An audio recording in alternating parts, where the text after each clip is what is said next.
Dear students, modern India और freedom struggle movement के इस क्लास में आपका स्वागत है।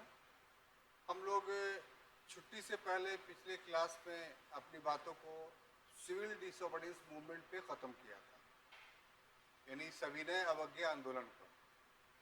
उसके बाद की जो घटना है सविनय अवज्ञा आंदोलन के बाद की, वो है राउंड टेबल कॉन्फ्रेंस, गोल मेज सम्मेलन।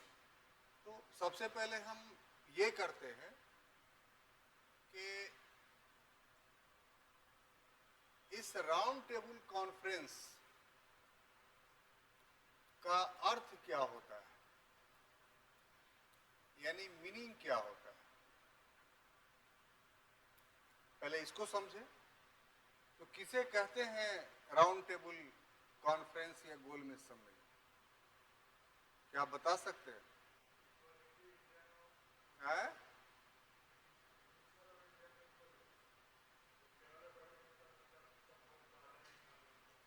वो टेबल गोल था बैठने वाला, तो हाँ, वो इम्पोर्टेंट इक्वल होगा सबका। वो जितने पक्ष बैठे हैं वो इस जब सबको बराबर इम्पोर्टेंट दिया जाए तो उसको राउंड टेबल कॉन्फ्रेंस बोलते हैं। हर सेक्शन, किसी ने बताया आपको कि आपने मन से बोल रहे हैं? हम बताए थे ना, हम आपको पढ़ाया ही नहीं है तो कहाँ से बता देंगे? तो ऐसे नहीं बताए हैं, ऐसे बताए हैं। अगर बताए भी हैं तो आप थोड़ा चेंज करके बोल रहे हैं। इसका मीनिंग्स ये होता है कि किसी विषय से संबंधित, किसी विषय से संबंधित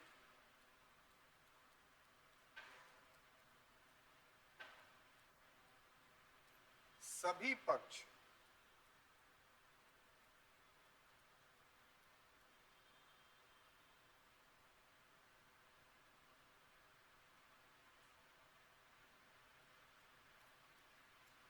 उपस्थित हो,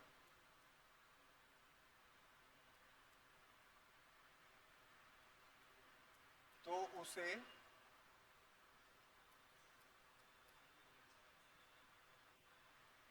गोल मेज सम्मेलन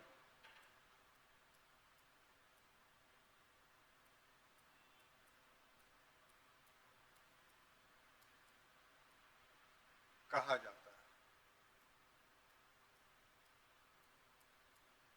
ये इसका सिंपल सा डिफिनेशन अपने पास हमेशा रखें कि कोई भी टॉपिक हो, कोई भी विषय हो, विषय मुख्य रूप से आप समस्या मानिए, प्रॉब्लम्स मानिए, डिस्प्यूट मानिए, यानी किसी तरह का कोई सब्जेक्ट हो, कोई डिस्प्यूट हो, कोई प्रॉब्लम्स हो और उस विषय पे विचार करना हो। तो एक तरीका ये हुआ कि सिर्फ एक पक्ष उसमें बैठा और उस पर विचार कर लिया, अपना निर्णय दे दिया। तो ऐसे सम्मेलन को हम लोग गोल मेज नहीं बोलेंगे, बल्कि गोल मेज सम्मेलन तब बोलेंगे कि जब उस विषय, उस समस्या से रिलेटेड जितने लोग हों, वो सभी लोग एक जगह पर इकट्ठा हों, सभी को बोलने का मौका मिले, सभी की बात सुनी जाए और वहां जो फैसला हो वो सभी के सहमति से हो, कंसर्न से हो। तो ऐसा जब कॉन्फ्रेंस होता है, सम्मेलन होता है, तब वैसे सम्मेलन को हम लोग गोल मेज सम्मेलन के नाम से जानते हैं। भारतीय स्वतंत्रता संग्राम में, अगर भारतीय परिवेश में बात करें, इंडियन कॉन्टेक्स्ट में, तो ये हम लोग पाते हैं कि एक समस्या थी हमारे देश में। और वो समस्या क्या थी कि 1919 के अधिनियम एक्ट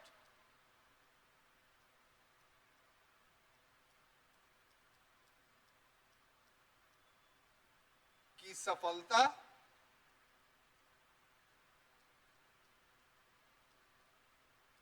और भारतीयों को उत्तरदायित्व, अकाउंटेबिलिटी देने का प्रश्न।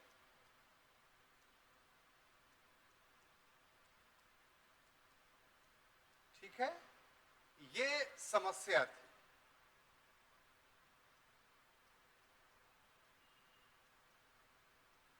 और ये समस्या किसके बीच थी?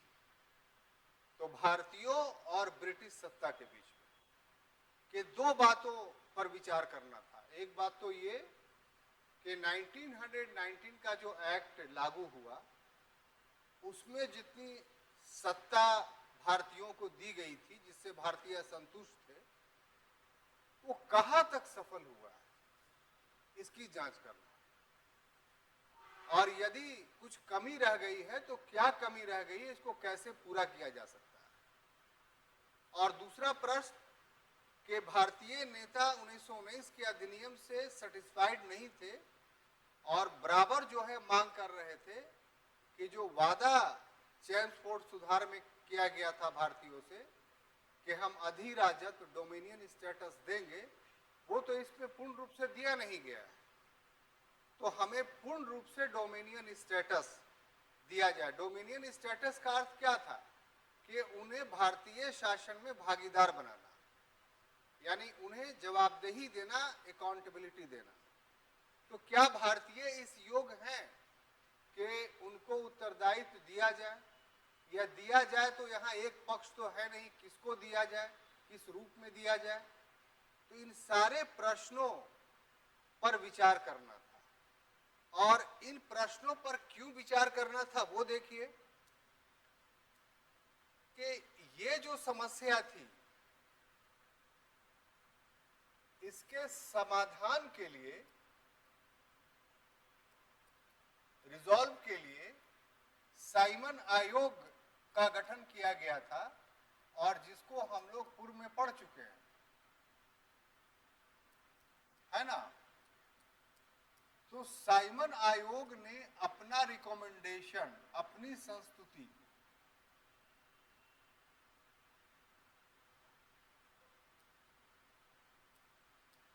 27 मई 27 मई 1930 को दे दिया था। साइमन कमीशन इसी समस्या पर विचार करने के लिए भेजा गया था ना, कि 1919 में क्या कमियां हैं, क्या सुधार होना चाहिए, या भारत के लोग जो उत्तरदायित्व मांग रहे हैं उसको उत्तरदायित्व दिया जाए तो कितना दिया जाए, किन लोगों को दिया जाए।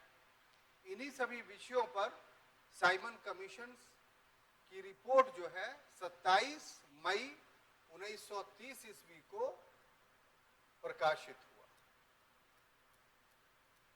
यानी इस रिपोर्ट को साइमन कमीशन ने क्या किया, प्रस्तुत किया, है ना। इसी रिपोर्ट पर विचार करने के लिए, जो साइमन कमीशन का ये रिपोर्ट था, इसी पर विचार करने के लिए विचार हेतु प्लस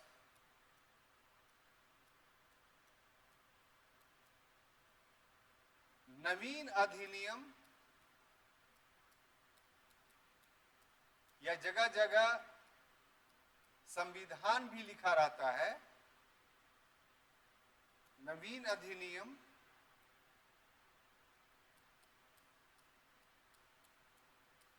के निर्माण हेतु 3 गोलमेज सम्मेलन हुए। कितना? 3 गोलमेज सम्मेलन हुआ, एक नहीं हुआ, है ना। पहला जो हुआ प्रथम गोलमेज सम्मेलन,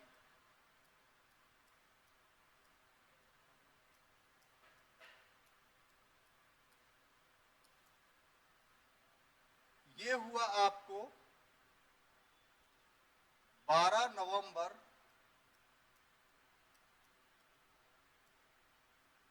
1930 1930 से लेकर करके 19 जनवरी 1931 तक, ठीक है। Good morning. उसके बाद दूसरा गोलमेज सम्मेलन हुआ,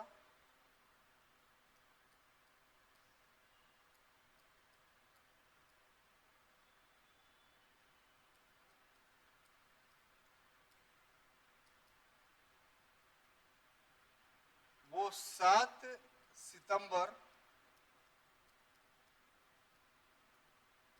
1931 से लेकर करके 1 दिसंबर 1933 तक, और एक तीसरा गोलमेज सम्मेलन भी हुआ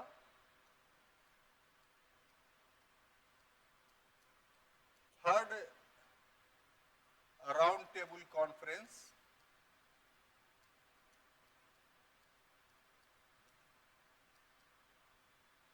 ये आपको होता है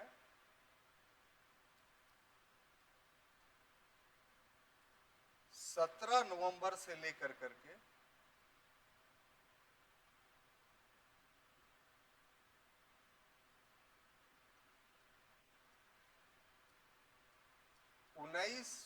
24 दिसंबर।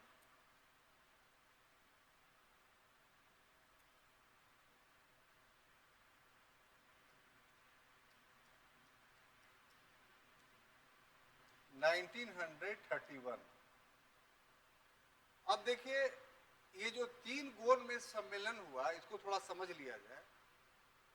काउस क्या था इसका? तो साइमन कमीशन के रिपोर्ट पर विचार करना, ये बताया आपको हमने। तो जो पहला गोलमेज सम्मेलन आप देख रहे हैं, जिसकी तिथि हमने 12 नवंबर 1930 से 19 जनवरी 1931 लिखा, ये कौन सा समय है, ये जरा आप ध्यान दीजिए। तो ये वो समय है जिस समय कांग्रेस सिविल डिसओबीडियंस मूवमेंट चला रही थी, और सिविल डिसओबीडियंस मूवमेंट जो चला रही थी, इसको बढ़ावे ऊपर,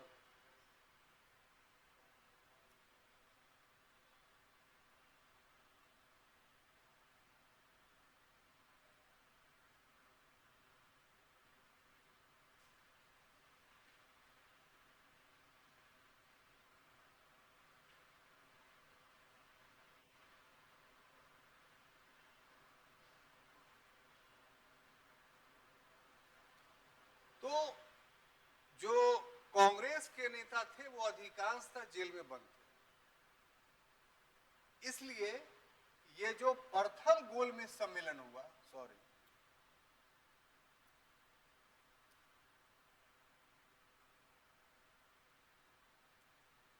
ये जो प्रथम गोलमेज सम्मेलन हुआ, इसमें कांग्रेस ने भाग नहीं लिया।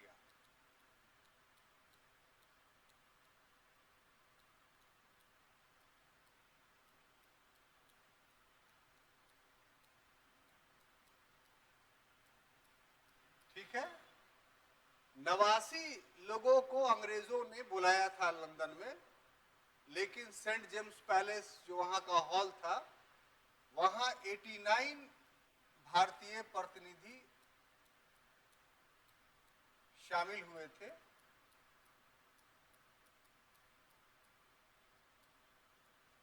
उसमें कांग्रेस को छोड़ करके बाकी जितने दल थे, जैसे एम.आर. जयकर, तेज बहादुर सप्रू, बी.आर. अम्बेडकर, मंगल सिंह, हर वर्गीय हित के जो लोग थे सभी शामिल हुए। और वहां पहुंचने के बाद सभी के बीच विवाद उसी बुनियाद पे हुआ कि अंबेडकर ने भी आरक्षण की मांग की, मुस्लिम लीग ने भी आरक्षण की मांग की, और जो हिंदू महासभा था उसके द्वारा इसका विरोध किया गया। तो कोई निर्णय प्रथम गोलमेज सम्मेलन में नहीं हुआ, लेकिन इस सम्मेलन में, हाँ भैया, हाँ नमस्कार, ना गए ही में, हाँ उसी दिन आ गए थे। आज थोड़ा बैंक जाएंगे, तुम हम 1 बजे के बाद आ सकते हो? हाँ ठीक।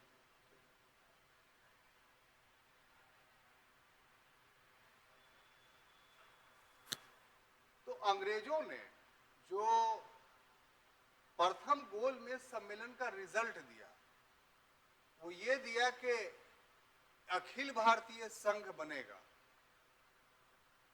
और दूसरा उसमें कहा गया कि प्रांतों को स्वायत्ता दी जाएगी, और तीसरी बात कही गई कि केंद्र में द्वैध शासन लागू किया जाएगा।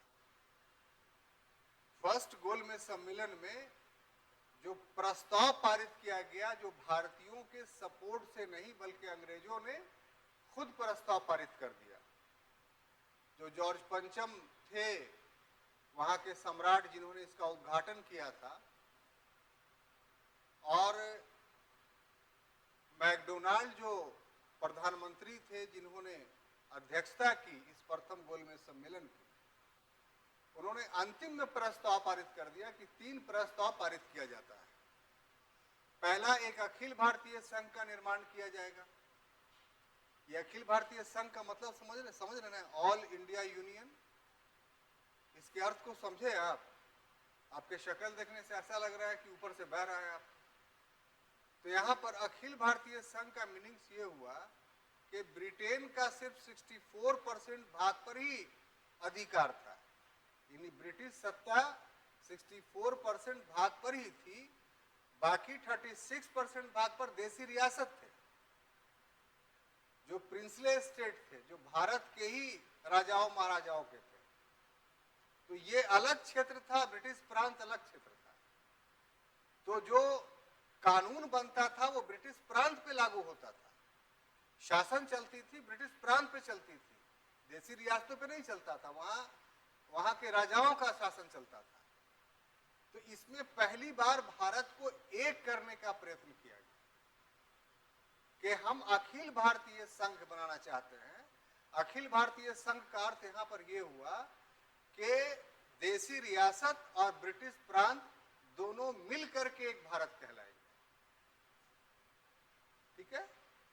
और दूसरा क्या कि प्रांतों में जो हमने द्वैध शासन लागू किया, 1919 के अधिनियम के अंदर पढ़ा चुके हैं, तो वहां हम ऑटोनोमस दे देंगे, स्वायत्ता दे देंगे, यानी वहां पूरी जो गवर्नमेंट होगी वो भारतीयों की होगी, और केंद्र में हम द्वैध शासन लागू करेंगे।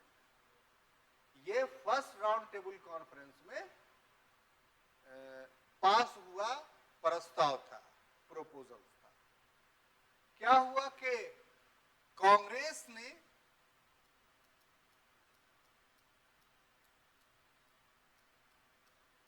अस्वीकार कर दिया। किसको? प्रथम गोलमेज सम्मेलन को। अब द्वितीय गोलमेज सम्मेलन जो होता है उसको देखिए, इसमें कांग्रेस भाग लेती है। सिर्फ यही एक सम्मेलन है जिसमें कांग्रेस क्या करती है? कांग्रेस भाग लेती है। इसमें कुल 31 भारतीय प्रतिनिधि थे जिसमें कांग्रेस भी थी।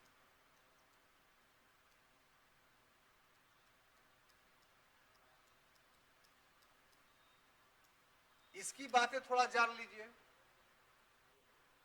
तो क्या हुआ? बंद है सर? नहीं, तार ही उसका निकाला हुआ, तार ही निकाला हुआ। ठीक है, हमने पूछा था उनसे। अब आइयो, हम लोग के अधिकार में नहीं है तो हम लोग के जो अधिकार में वही करें तो ज्यादा बेहतर है।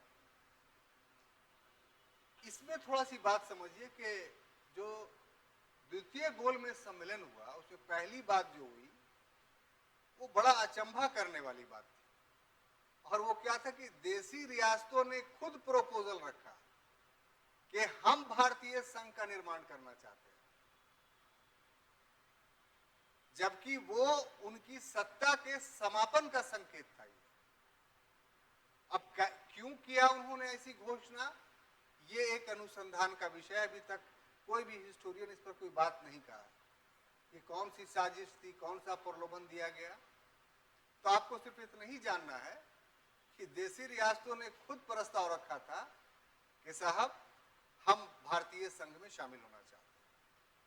दूसरी बात कि बी आर अम्बेडकर ने पृथक निर्वाचन प्रणाली का फिर से डिमांड किया। और डिमांड क्यों किया? क्योंकि नेहरू रिपोर्ट में पृथक निर्वाचन प्रणाली समाप्त कर दी गई थी। उसमें जो अनुशंसा किया गया था, हम लोग पढ़ चुके हैं कि अक्टूबर 1928 को जो नेहरू रिपोर्ट आई, उसमें पंडित मोतीलाल नेहरू ने पृथक निर्वाचन प्रणाली, सेपरेट इलेक्टोरल सिस्टम्स को रिजेक्ट कर दिया था। तो अंबेडकर के द्वारा भी पृथक निर्वाचन प्रणाली की मांग की गई इस सम्मेलन में, इन सेकंड राउंड टेबल में, और मुस्लिम लीग के द्वारा भी पृथक निर्वाचन प्रणाली की मांग की गई। हिंदू महासभा के द्वारा जब केंद्र में उत्तरदायी शासन का प्रस्ताव लाया गया, तो इसका अंबेडकर और मुस्लिम लीग दोनों ने विरोध किया। तो इस समस्या के समाधान के लिए ये जो सेकंड चल रहा है, जानते हैं 4 महीना 24 दिन चला है ये सम्मेलन, 1-2 दिन नहीं, जैसे पार्लियामेंट यहां चलता है उस ढंग से चला था। तो एक अल्पसंख्यक कमेटी बनाई गई, उसके मेंबर गांधी जी भी थे कि भाई आप लोग विचार कर लीजिए, हम कुछ नहीं कहते।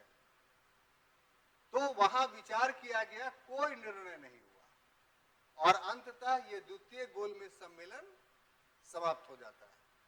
और गांधी जब बंबई में पहुंचते हैं तो ये घोषणा करते हैं कि हम ने देश मैं खाली हाथ लौटा हूं, मतलब लेने के लिए गए थे स्वराज, जो हमारा मांग था वो तो हमको मिला नहीं। ये सही बात है कि मैं खाली हाथ लौटा हूं, लेकिन देश के इज्जत को बट्टा नहीं लगने दिया। ये कोटेशन आपके परीक्षा में आएगा भी कि गांधी जी ने कब ऐसा कहा था। और उसके बाद फिर गांधी जी आकर के सविनय अवज्ञा आंदोलन शुरू कर देते हैं। हालांकि उसमें वो जोर नहीं रहता है, इसलिए ग्रेजुअली आगे चल कर करके 34 में उसको वापस ले लेते हैं। तो ये भी जो द्वितीय गोलमेज सम्मेलन था, ये भी किसी परिणाम के विफल घोषित हुआ। जहां तक तृतीय गोलमेज सम्मेलन का प्रश्न है, तो इसमें भी कांग्रेस भाग नहीं लेती है और वही जो वर्गीय हित है वो भाग लेता है, और इसमें भी कोई निर्णय नहीं हो पाता है। तो ब्रिटिश सत्ता एक श्वेत पत्र जारी करती है, व्हाइट पेपर, और यही व्हाइट पेपर जो है, इसी के आधार पर 1935 का अधिनियम पारित किया जाता है ब्रिटिश पार्लियामेंट के द्वारा। तो इस प्रकार से जो साइमन कमीशन में संस्तुति की गई थी, रिकमेंडेशंस किया गया था, वही सब रिकमेंडेशन श्वेत पत्र में। श्वेत पत्र जारी करने का अर्थ ये हुआ, मीनिंग्स ये हुआ कि अब जो अगला अधिनियम बनेगा 1919 के जगह पर, वो इस रूप में होगा। तो वही 35 में जो अधिनियम पारित हुआ, तो उसको हम पूर्व में पढ़ा चुके हैं, वो इसी श्वेत पत्र पर आधारित था। और इसमें एक बात कह दी गई थी इस श्वेत पत्र में कि अब जो ये प्रोविजंस था 1919 के अधिनियम में कि प्रति 10 वर्ष बाद इसकी सफलता या विफलता की जांच के लिए एक आयोग बनेगा, वो अब 1935 के अधिनियम पर लागू नहीं होगा। यानी 1935 के अधिनियम अंतिम अधिनियम है, भारत को इसी अधिनियम के तहत शासित करना पड़ेगा। इससे ये एक निष्कर्ष निकलता है कि अंग्रेजों को अपने अस्तित्व को रखते हुए भारत में भारतीयों को जितना देना था वो 35 के अधिनियम में दे चुके थे। इसके बाद सिर्फ यही बच गया था कि वो भारत से चले जाए, भारत को पूर्ण रूप से स्वतंत्र कर दे। इसका अर्थ, इसका मीनिंग यही है। तो ये एक टॉपिक्स हुआ गोलमेज सम्मेलन। इससे जुड़ी हुई और भी घटनाएं हैं, उतारिए इसको तो आगे बढ़ते हैं। हो गया?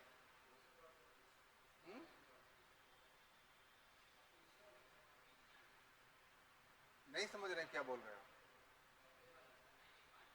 वो नीचे कर दे, तो ऐसा बोले ना कि नीचे कीजिए। आपकी बात हम समझ नहीं रहे थे।